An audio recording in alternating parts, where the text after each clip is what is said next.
오늘 주시는 하나님의 말씀 로마서 8장 28절 말씀부터 30절까지 함께 읽도록 합니다. 우리가 알거니와 하나님을 사랑하는 자 곧 그의 뜻대로 부르심을 입은 자들에게는 모든 것이 합력하여 선을 이루느니라. 하나님이 미리 아신 자들을 또한 그 아들의 형상을 본받게 하기 위하여 미리 정하셨으니 이는 그로 많은 형제 중에서 맏아들이 되게 하려 하심이니라. 또 미리 정하신 그들을 또한 부르시고 부르신 그들을 또한 의롭다 하시고 의롭다 하신 그들을 또한 영화롭게 하셨느니라. 아멘. 우리에게 필요한 모든 말씀이 여기에 다 기록되어 있습니다. 우리가 누구였는지, 어떻게 예수를 믿게 되었는지 30절의 말씀에 보시면 미리 정하시고 예정하시고 택하시고 또한 우리를 콜링 부르시고 그리고 나서 우리를 의롭다 하시고 하나님의 자녀라 불러주시고 또 우리를 영화롭게 영원한 하나님의 나라의 백성으로 살아가도록 해주시는 것, 이게 하나님이 우리를 향하신 약속의 말씀입니다. 오늘 28절의 말씀 참 중요한 말씀입니다. 28절의 말씀 다시 한번 같이 읽도록 합니다. 우리가 알거니와 하나님을 사랑하는 자 곧 그의 뜻대로 부르심을 입은 자들, 그랬습니다. 여기서 보십시오. 하나님을 사랑하는 자 또한 하나님의 뜻대로 부르심을 입은 자들에게는 모든 것이 합력하여 선을 이룬다고 그랬습니다. 합력하여 선을 이루는 이 축복이 뭐냐? 37절의 말씀 봅시다. 이게 결론적인 메시지입니다. 같이 읽도록 합니다. 그러나 이 모든 일에 우리를 사랑하시는 이로 말미암아 우리가 어떻게 넉넉히 이기느니라. 넉넉히 이기느니라. 하나님께 주시는 이 말씀은요, 우리가 세상을 살아가면서 힘들고 어려울 때가 누구나가 다 있습니다. 그럴 때마다 꼭 필요한 위로와 격려의 메시지입니다. 그리고 우리가 받아 누려야 될 축복의 말씀입니다. 우리의 힘으로 우리의 능력으로 감당하지 못할 때가 참 많이 있기 때문입니다. 그렇다면 오늘 28절의 이 말씀, 하나님을 사랑하는 자 곧 한국말에 곧이라고 되어 있는데 for does라고 영어로 되어 있는데요, 이거는 하나님을 사랑하는 자는 곧 뒤에 얘기합니다. 그의 뜻대로 부르심을 입은 자들, 그걸 얘기해 주고 있습니다. 자, 그렇다면 하나님을 사랑하는 자 곧 그 뜻대로 부르심을 입은 자라고 하는 게 무슨 말일까요? 이게 무슨 말일까요? 이건 두 가지로 우리에게 얘기해 주고 있습니다. 물론 신앙적인 기독교의 교리로 말씀을 보셔야 됩니다. 교리적으로 말하면 하나님을 사랑하는 자라고 하는 것은 우리 인간의 자유의지를 얘기합니다. 하나님께서 우리를 만들어 주시고 우리에게 하나님께서 세상을 살아갈 수 있도록 자유의지를 다 주셨습니다. 이게 바로 하나님을 사랑하는 자가 가지는 그 모습입니다. 하나님을 사랑하는 자는 우리 인간의 자유의지를 가르칩니다. 그리고 그 뒤에 그 뜻대로 부르심을 입은 자, 하나님의 뜻대로 부르심을 입은 자, 하나님이 불러주신 자를 얘기합니다. 하나님이 선택하셨다, 하나님이 불러주셨다, 하나님이 예정하셨다. 이 말씀은 하나님의 절대적인 주권을 얘기합니다. 절대적인 주권, 이거는 한문으로 되어 있기 때문에 좀 어려울 수도 있죠. 이거는 absolute sovereignty라고 하는 영어 단어를 씁니다. 하나님의 절대적인 주권으로 하나님께서 우리를 예정하시고 택하셔서 자녀를 삼아 주셨다고 하는 뜻이 28절에 포함되어 있습니다. 그걸 우리에게 말하고 있습니다. 자, 그러면 한번 보십시다. 하나님이 우리를 자녀로 선택하시고 예정하신 하나님의 절대적인 주권, 이거는 우리가 개입할 수 없습니다. 이는 하나님만이 하실 수 있는 거예요. 이는 전적으로 하나님의 영역이에요. 그러니까 이거는 노타치예요, 인간들이. 그 대신 하나님을 사랑하는 자, 이건 인간의 자유의지라 그랬습니다. 이거는 선택하든 안 하든 할 수 있어요, 인간들이. 하나님을 사랑하는 자 우리입니다. 우리는 하나님 주신 자유의지를 통하여 하나님을 사랑하고 살아갈 수가 있습니다. 하나님을 사랑하는가 안 하는가 우리 스스로가 충분히 확인할 수 있습니다. 왜? 자기 의지를 통하여 결단하거든요. 물론 하나님이 택함 받은 자들이 전제 조건입니다. 여러분들 다 여러분들이 결단하셨습니다. 하나님의 택함 받은 자녀로서 하나님이 불러주실 때 여러분들이 결단하셨어요. 나는 하나님을 사랑합니다. 나는 예수님을 믿습니다 하고 여러분들이 여러분의 양심으로, 여러분의 자유의지로, 여러분의 은혜로 그렇게 하나님 앞에 고백했습니다. 하나님을 사랑합니다라고. 이거는 하나님께서 우리에게 주신 특별한 축복입니다. 그렇다면 우리의 입술로 하나님을 사랑한다고 고백했다면 우리는 어떤 사람들입니까? 하나님의 뜻대로 부르심을 받은 하나님의 아들이요 딸입니다. 고백을 한 여러분들을 얘기합니다. 그래서 우리가 하나님의 아들이요 딸인 겁니다. 하나님의 약속된 축복이 여기에 있기 때문에 그렇습니다. 하나님을 사랑하는 자, 곧 그 뜻대로 부르심을 입은 자에게 주어진 약속과 축복이 뭐냐? 조금 전에 28절에 우리가 끝부분에 나왔죠. 모든 것이 합력하여 선을 이룬다 그랬습니다. 하나님을 사랑하는 자, 하나님의 뜻대로 부르심을 입은 자들에게 약속하신 하나님의 축복은 모든 것이 합력하여 선을 이룬다. 근데 이게 무슨 말인지 쉽지는 않아요. 모든 것이 합력하여 선을 이룬다. 근데 가장 쉽게 설명하면 그겁니다. 우리가 살아있는 영혼이냐 죽어있는 영혼이냐, 이거를 설명하기 위해서는 나무 한 그루를 생각해 보십시오. 살아있는 나무와 죽은 나무를 생각해 보십시오. 죽은 나무는 이미 뿌리채 다 썩었습니다. 근데 살아있는 나무는 옆에 우리 이게 망고나무처럼 계속 위로 올라가고 뿌리가 웬만해 갖고는 안 뽑힙니다. 웬만한 태풍이 와도 가지는 끊기지 뿌리는 안 뽑힙니다. 얘도 살아있기 때문에 그렇습니다. 그러면 한번 보십시오. 살아있다 죽었다고 하는 것이 얼마나 큰 차이가 있는가. 죽은 나무에게 바람이 불면 어떻게 될까요? 죽은 나무에게 비가 오면 어떻게 될까요?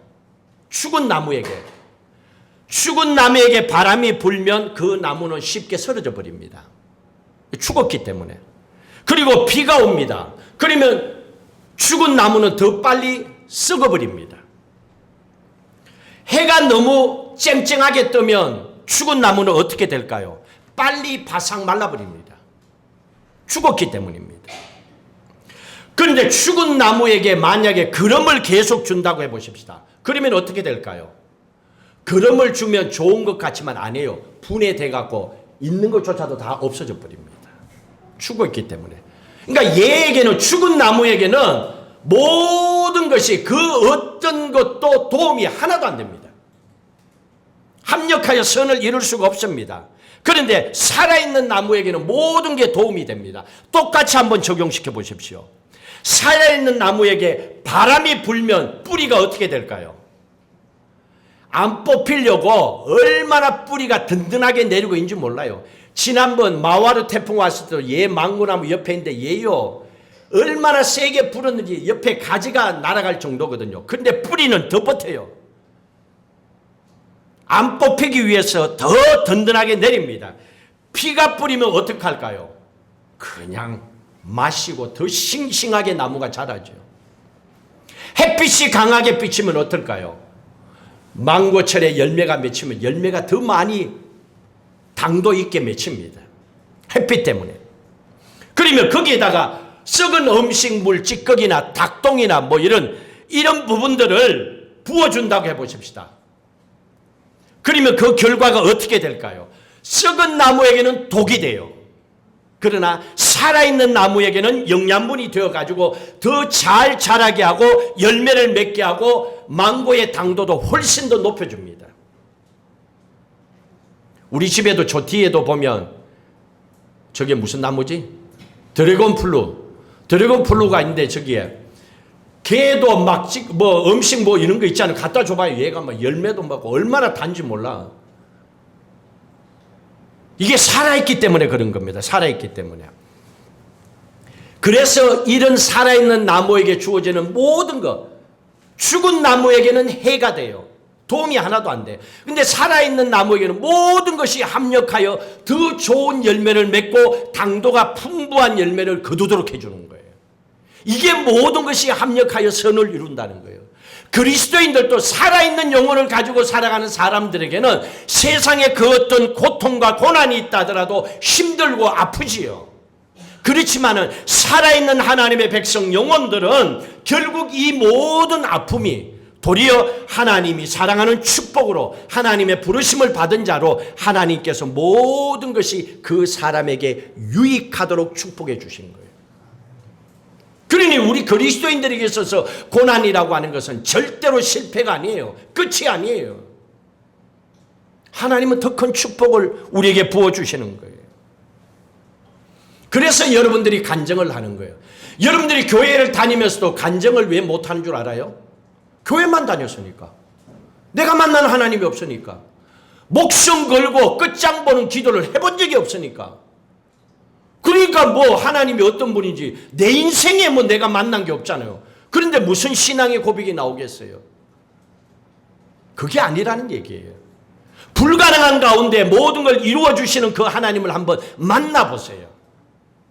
결국은 모든 것이 합력하여 선을 이루게 하시는 아픔, 고통, 인간들의 멸시, 재정적인 어려움, 또 질병의 고통, 어떤 상황 속에서라도 하나님이 우리를 건져주심이 모든 것이 합력하여 나를 유익하게 되고 오늘 이렇게 축복하셨다는 걸 고백할 수가 있는 거예요. 하나님 그걸 얘기하는 겁니다. 자, 그렇다면 여기까지는 이해가 됩니다. 하나님이시니까 우리를 잘되게 하신다, 축복하신다, 이기게 하신다. 오케이. 근데 대체 무슨 근거로 하나님께서 한번 근거를 대보라는 거예요. 무조건 이긴다, 무조건 잘 된다 그러지 말고 한번 설명을 해보라고. 뭘로 우리가 이기는 거냐고. 오늘 그걸 말씀해 주고 있습니다. 오늘 말씀에 26절, 27절에 첫 번째로 하나님께서 우리로 하여금 너희들은 넉넉하게 이기는 하나님의 백성이다라고 얘기하신 이유는 성령 하나님께서 우리를 위하여 탄식하며 나도 모르고 지나가는 내 인생의 문제를 안고 기도해 주고 계시기 때문이에요. 누군가 나를 기도해 주는 거예요. 성령 하나님께서 나를 위해서 탄식하며 눈물을 흘리며 안타깝게 아파하며 기도해 주고 계시기 때문에 우리는 이길 수밖에 없다는 거예요. 나를 위해서 기도해 주고 있기 때문에. 26절, 27절 같이 읽도록 합니다. 이와 같이 성령도 우리의 연약함을 도우시나니 우리는 마땅히 기도할 바를 알지 못하나 오직 성령이 말할 수 없는 탄식으로 우리를 위하여 친히 간구하십니다. 성령께서는 우리는 우리 기도를 몰라. 여러분 이 시간에 기도 한번 해볼까요? 한 시간만. 한 시간 기도하면 여러분 한 10분 하고 나면 멈출걸? 왜냐하면 뭘 기도해야 되는지 모르니까. 평소에 그런 생각 안 하고 살았으니까. 뭐가 생각이 나야 기도하지. 그냥 몇 가지 필요한 것만 기도하고 나면 한 10분 지나고 나면 그냥 끽끽거릴걸요? 뭘 해야 될지. 우리는 그런 존재입니다. 우리는 기도 하나 필요한 거 난 늘 기도하고 살아요 그러죠? 기도하고 살아요 하는데 그걸 바꿔서 쉽게 얘기합시다. 필요한 것만 구한다고 생각하세요. 그건 기도가 아니에요. 그냥 필요한 걸 구한 거예요. 그건 누구나가 해야 되는 거예요. 그러니까 우리의 기도도 제대로 알지 못하고 못하는 부족한 우리의 인생들이잖아요. 그러니까 우리는 늘 기도 영적으로 우리의 삶 가운데서도 늘 부족함을 안타까움을 우리가 느껴요. 기도해야 되는데 기도하면 이거 해결되는데 그게 못 채워질 때가 있단 말이에요. 근데 어떻게 합니까? 걱정하지 말라는 거예요. 왜? 네가 하나님의 자녀고 네가 부족한 거 알고 있다는 얘기입니다. 성령 하나님께서 말할 수 없는 탄식으로 얼마나 안타까우면 말도 안 나오겠어요. 내 딸을 보니까 내 아들을 보니까 할 말이 없어요. 그냥 막 속이 터져 아파. 안타까워. 그런 마음으로 기도해 준다는 거예요. 우리를 위해서 직접 친히 기도해 주신다는 얘기입니다. 우리는 잘 알지 못하는데 우리는 뭘 구해야 되는지도 잘 모르는데 그런데 기도해 주시는 거예요. 그러니까 성령 하나님께서 기도해 주고 얘기하는 거예요. 내가 죄를 위해서 기도해 준다? 그럼 끝나. 예를 들어서 에릭 목사님, 내가 만불의 빚이 있어. 만불 빚이 있어. 근데 에릭 목사님이 마음의 감동을 받아서 목사님이 갚아줘야 되겠다. 그리고 목사님이 원래 내가 빚을 졌어요. 근데 목사님이 체크를 써갖고 만불을 써서 찾아가서 나를 위해서 빚을 은행에 갔다 합시다. 은행에 가서 내가 이 사람 대신에 갚겠다 그러면 은행이 받아요, 안 받아요? 받죠. 분명히 내가 빌렸고 내가 갚아야 되는데 다른 사람이 와서 내가 갚아주겠다고 하는데 받는 거예요. 효력이 있는 거예요. 이거예요. 내가 기도하지 못했다 하더라도 성령 하나님께서 나를 위해서, 나 죄를 위해서 이를 기도했어. 그러면 그 기도가 효력이 있어요, 없어요? 있는 거죠. 이걸 얘기하는 거예요. 그러니까 여러분이 기도하며 신앙생활 할 때마다 성령 하나님께서 나를 위해 기도하고 계신다. 믿으시면 아멘. 그러면 그 기도가 능력이 내게 나타나는 거예요. 그러니까 날마다 나는 기도 못해, 나는 기도 못해서. 알아. 얘기 안 해도 알아. 기도 안 한 거, 기도 못한 거 알아. 그런데 그것만 멈추지 말고 성령 하나님께서 나를 위해서 기도하고 계신다. 힘을 얻고 위로받고 한 1분이라도 그때 감사합니다 하고 기도하는 거야. 그걸 얘기하는 거예요. 그러니까 누가? 성령 하나님께서 나를 위하여 기도하고 계시기 때문에 내가 기도하지 못하는 것도 다 알고 계셔. 부족한 것도 다 알고 계셔. 그러니까 얼마나 감사해요. 그러니까 당연히 나는 대신 에릭 목사님 갚아줬으니까 나는 빚 없는 사람이 되잖아요. 그럼 나는 빚 없는 사람으로 살면 되잖아요.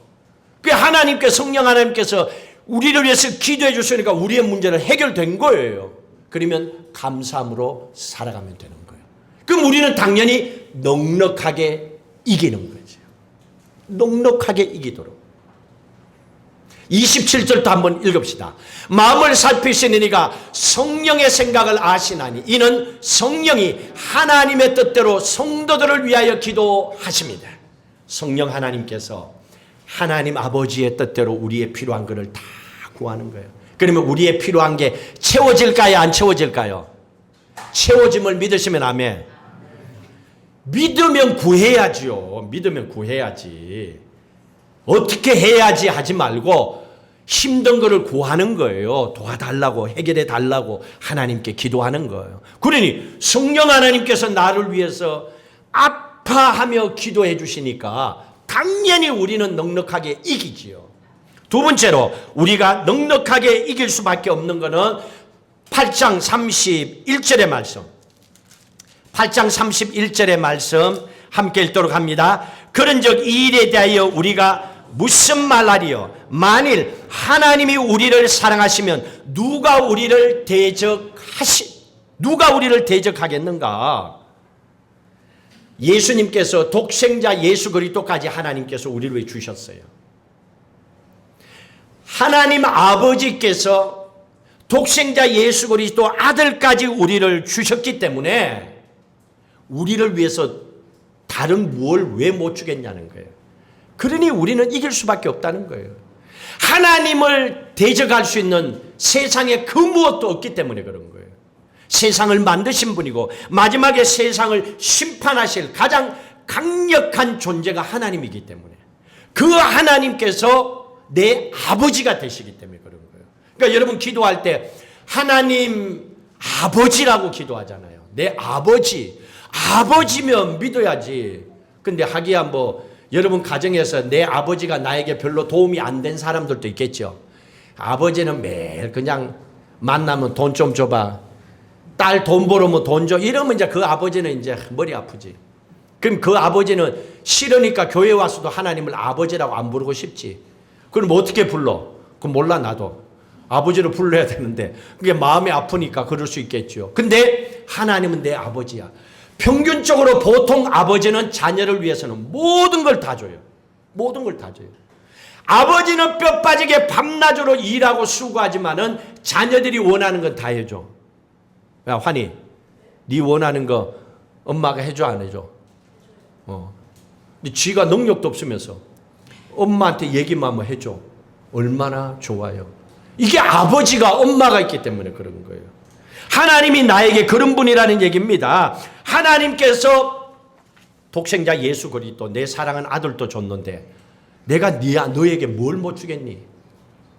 독생자 예수 그리스도보다도 값진 게 없는 거예요. 내 자녀를 준 거예요. 그러면 나머지는 세상 것이잖아요. 그걸 왜 못 주겠냐는 거예요. 자, 여기에 말씀해 보시면 하나님께서 우리 모든 사람을 위하여 하나님께서 우리를 위하여 모든 걸 주셨다라고 얘기했습니다. 그러면 여기에서 보시면 하나님께서 우리를 위하여 하신 일이 뭔가 두 가지가 여기에 정리되어 있습니다. 하나는 하나님께서 우리의 필요한 모든 것을 채워주신 거고, 또 한 가지는 하나님께서 우리의 죄의 문제를 해결해 주시고 하나님의 자녀로 삼아 주신 거예요. 이 두 가지를 하나님께서 우리에게 주신 엄청난 축복이에요. 32절의 말씀해 보십시오. 하나님께서 우리의 필요, 너 뭐든지 구해라. 돈, 건강, 자식, 뭐 자녀 낳는 거, 뭐 결혼하는 거, 사업하는 거, 직장 구하는 거 구해 나에게. 내가 필요한 거 채워줄게 그럽니다. 자, 32절 같이 읽도록 합니다. 자기 아들을 아끼지 아니하시고 우리 모든 사람을 위하여 내주신 이가 하나님이죠. 하나님 아버지가 어찌 그 아들과 함께 모든 것을 우리에게 주시지 않겠느냐. 여기에 모든 것이라고 하는 것은 지금 우리에게 필요한 걸 얘기합니다. 지금 여러분들에게 필요한 게 뭐예요? 지금 내가 1초만 시간을 줄 테니까 딱 얘기하세요. 속으로, 입으로는 하지 말고. 근데 요 시간 지나고 나면 나도 몰라. 안 구했으니까. 1초만 딱 나에게 가장 필요한 게 뭔지 빨리 얘기해야 돼요. 평소에 준비하고 있어야 되니까. 자, 여러분들에게 필요한 게 뭡니까? 시작. 자, 하나님은 그걸 원하는 거예요. 네가 구하는 거. 네가 그게 필요하니? 내가 그걸 채워줄게. 하나님께서 내가 그걸 채워줄게. 왜? 왜냐고? 나는 독생자 예수 그리스도까지 내 아들 독생자 예수 그리스도까지 너희를 위해서 줬어. 내 자식보다 더 소중한 게 어디 있어? 자식보다도. 곽선희 집사님 세 딸이 있는데 이 세 딸하고 세상에 따는 거하고 바꿀 수 있어요? 좀 바꾸지. 세상 그 좋은 거 많은데. 예를 들어서 한 100억 준다. 100억은 좀 적나? 근데요, 이게 부모에게는 안 맞아떨어져요. 돈? 나는 돈을 선택 안 해. 자녀를 선택하죠. 이게 하나님의 사랑이에요. 내 자녀까지 줬는데 뭘 못 주겠니? 내가 너를 위해서. 뭘 못 주겠니? 내가 너를 구하며 필요한 거 다 채워주겠다. 결국은 모든 것이 합력하여 선을 이루게 하겠다는 겁니다. 잘 되도록 해주겠다는 겁니다.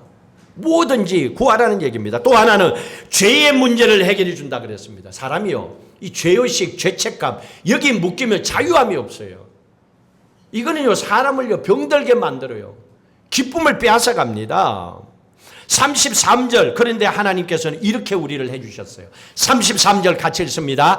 누가 능히 하나님께서 택하신 자들을 고발하리요 의롭다 하신 이는 하나님이시니. 이 말이 무슨 말입니까? 하나님이 나를 의롭다고 불러주셨다는 거예요.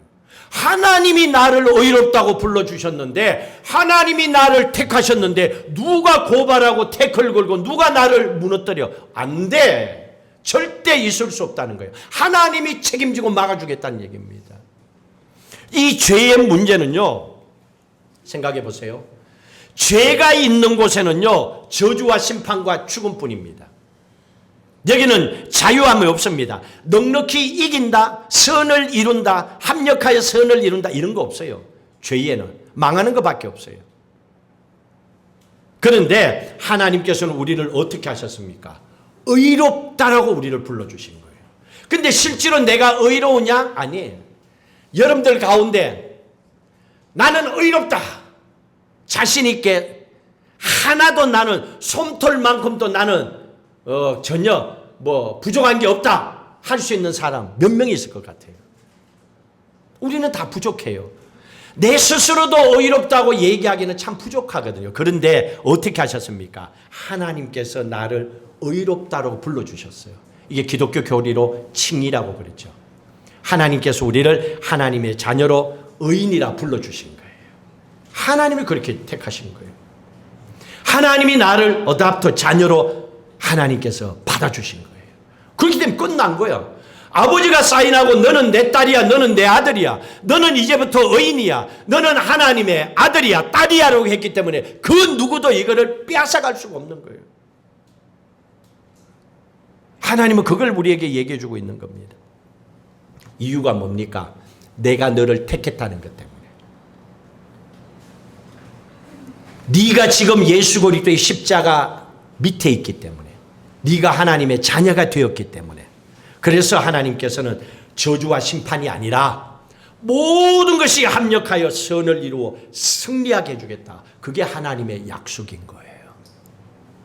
이게 하나님이 우리에게 주신 축복입니다. 그러니 우리는 넉넉하게 이길 수밖에 없지요. 내가 아니라 나에게 이런 축복을 주신 하나님이 나와 함께 하시기 때문에. 마지막으로 한 가지 더 보셔야 되는 것이 37절의 말씀입니다.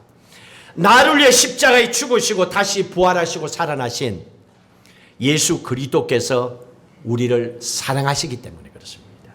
그래서 우리는 넉넉하게 이깁니다. 37절 같이 읽도록 합니다. 그러나 이 모든 일에 우리를 사랑하시는 이로 말미암아 우리가 넉넉히 이기는 일, 우리가 넉넉하게 이길 수 있는 것, 모든 것이 합력하여 선을 이루도록 하는 삶을 살 수 있는 것은 우리를 사랑하시는 이 예수 그리스도 때문이라고 그랬습니다. 예수 그리스도는 십자가에 죽은 걸로 끝난 게 아니고 다시 살아계시잖아요. 부활하셨잖아요. 그래서 지금 우리가 사순절 기간을 보내면서 고난의 주간도 보내면서 부활의 주일을 맞이하잖아요. 살아계신, 지금 또 살아계셔서 나와 이 자리에 함께 예배 가운데 나를 만나주시는 분이잖아요. 얼마나 감사합니까? 그분은 살아계시기 때문에 그런 겁니다. 죽음의 권세를 이기시고 부활하신 그분이 하시는 말씀이 너는 내 편이다, 너는 내 아들이다, 너는 내 딸이라고 말씀해 주셨기 때문에 그렇습니다. 하나님께서 나를 이렇게 자녀 삼아 주셨기 때문에 그렇습니다. 39절의 말씀도 한번 보십시다. 39절의 말씀에 보시면 하나님이 얼마만큼 우리를 사랑하시는가. 39절 같이 읽습니다. 높음이나 깊음이나 다른 어떤 피조물이라도 우리를 우리 주 그리스도 예수 안에 있는 하나님의 사랑에서 끊을 수 있다 없다? 없으리라. 그 무엇도 하나님의 사랑으로부터 우리를 끊을 수 없다는 얘기입니다. 왜? 하나님께서 나를 택하셨기 때문에, 하나님께서 그런 능력을 가지고 있기 때문에 그렇습니다. 하나님께서 나를 자녀 삼아 주셨다는 게 이렇게 감사한 겁니다. 여러분, 세상에 살다가 힘들 때 가끔 드라마 보면 그런 생각 안 들어요? 돈 많은 사람이 갑자기 배고프고 가난한 사람을 자녀로 어답트해서 내가 너를 키워줄게. 갑자기 힘들게 사던 그 청년이 그 집에 아들로 딸로 가서 이제 평생 경제적으로 부담 없이 살아가. 그런 거 보면 좋아요, 싫어요? 뭐 좋지. 왜 싫어? 물론 내 인생은 아니지만 그렇게 됐다면 그 사람에게는 또 새로운 길이 열리잖아요. 근데 그 누군가가 재산이 많은 사람이 그 사람을 자녀로 삼았어요. 그러면 다른 사람이 와서 안 돼라고 할 수 있어요, 없어요? 없지. 다른 사람이 그런 고난이 어디 있어? 하나님께서 우리를 자녀 삼아줬는데 그 누가 와서 저 사람은 내가 아는 데서 아무 것이 저 사람은 하나님 자녀 되면 안 돼. 내가 아는 저 아무 것이는 저거는 이래서 저래서 안 돼. 부족함이 있고 문제가 있다 하더라도 하나님이 택하셨으면 안 되는 거예요. 그 사람이 무슨 얘기를 해도 하나님은 안 버려요. 근데 우리는 어떻습니까? 우리는 하나님 보시기에 부족하고 연약한 부분도 있습니다. 그럼에도 불구하고 잊지 마십시오. 따라합시다. 나는 하나님이 택하신 자녀다. 믿으시면 아멘. 그걸 잊지 마세요. 하나님이 택했다니까요.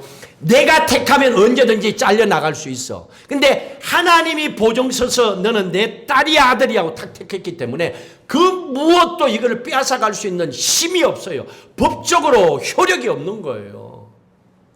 이 하나님을 믿으면 되는 거예요. 그 하나님 믿고 그 하나님께 진실함으로 우리의 삶을 구하면 되는 거예요. 그러면 그전에는 혼자서 뼈 빠지게 벌어봐야 그냥 한 끼 밥 먹는 거 벌었지만은 이제는 부잣집에 들어갔어요. 그러면 어떡합니까? 필요한 걸 구하면 되잖아요. 그러면 한 끼가 아니라 세 끼 간식까지도 먹을 수가 있어. 구하면 주니까. 구해야지요. 구해야지. 이게 우리가 해야 될 기도인 거예요. 이게 우리의 삶인 겁니다. 구하면 결과적으로 하나님 어떻게 하십니까? 하나님께서 그 강력한 절대적인 사랑을 통하여 우리의 필요한 것을 다 채워주시잖아요. 하나님의 사랑을 끊을 수가 없기 때문에 그렇습니다. 그분은 이미 죽음을 이기셨어요. 사탄의 권세의 제압도 물리치고 이기셨어요. 우리를 절대적으로 이거는 다른 것과 바꿀 수 없다는 겁니다. 하나님께서 우리를 자녀로 택하여 삼아 주셨습니다.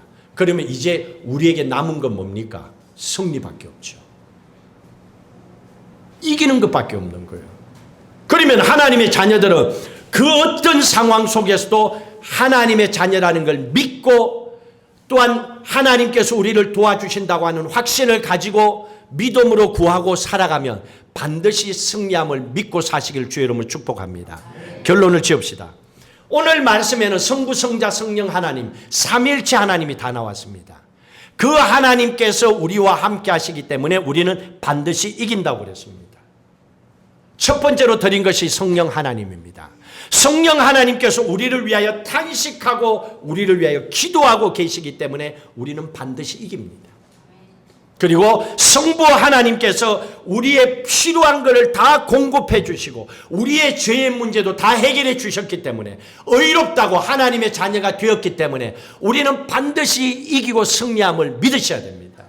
그리고 한 가지 더, 성자 예수 그리스도께서 우리를 사랑하시되 절대적으로 우리를 사랑하시고 그의 생명을 주기까지 우리를 사랑하셨습니다. 그 사랑으로 우리를 지켜주시기 때문에 우리는 반드시 이기고 승리할 수 있습니다. 그렇다면 어떻게 해야 됩니까? 우리는 그 어떤 상황 속에서도 두려워하지 말고 의심하지 말아야 됩니다. 두려워하지 마세요. 그 어떤 문제라 하더라도 한 가지밖에, 죽는 것밖에 더 있어요?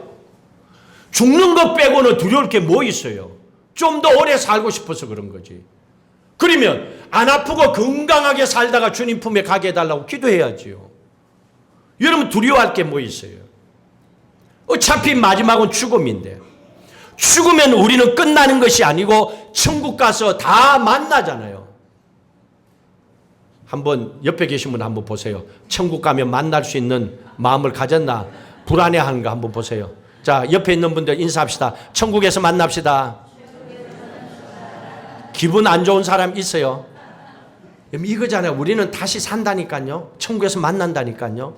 그러면 두려워할 게 뭐 있어? 죽는 것까지 안 두려워도 되는데. 그러면 게임이 끝나는 거죠. 그 하나님께서 우리와 함께. 그러면 그 하나님의 약속을 의심 안 하면 되는 거예요. 믿으면 되는 거예요. 제발 내 힘, 내 능력, 내가 어떻게, 그것만 하지 마세요. 그것만 하면 나는 그것만큼만 살다가 내 인생이 끝나버립니다. 그게 아니에요. 나는 하나님의 구별된 자녀입니다. 그러면 하나님의 자녀답게 하나님의 도우심을 믿고 하나님이 나를 지켜주신다, 도와주신다, 하나님이 나를 정죄하지 않는다. 그러니까 주위에서 어떤 사람이 김 집사 네가 그래가 되나 그러면 미안하다 이러면 돼요. 뭐 이미 욕먹을 짓을 해버린데 어떡해. 아니다고 따지고 변명하지 말고 했으니까 그러겠지. 그럼 미안하다. 집사가 그래가지고 미안하다. 그러고 돌아서 그리고 하나님 앞에 회개해. 왜? 하나님의 자녀니까. 하나님은 정죄 안 해요. 하나님은. 사람들은 정죄하고 판단하지만은. 그러니까 그 하나님께서는 끝까지 우리를 사랑하고 계시는 거예요. 그 삼일체 하나님 우리와 함께 계심을 믿고 우리는 그 하나님을 더 신뢰해야 돼요. 하나님을 신뢰해야 돼요. 다른 게 아니에요. 하나님의 말씀 붙잡고 하나님의 약속을 붙잡고 하나님 올 한 해도 모든 것이 합력하여 선을 이루게 하여 주시고 세상 싸움 가운데도 하나님 넉넉하게 이기도록 나에게도 은혜 부어 주시옵소서. 기도하며 승리하며 사시기를 주의 이름으로 축복합니다.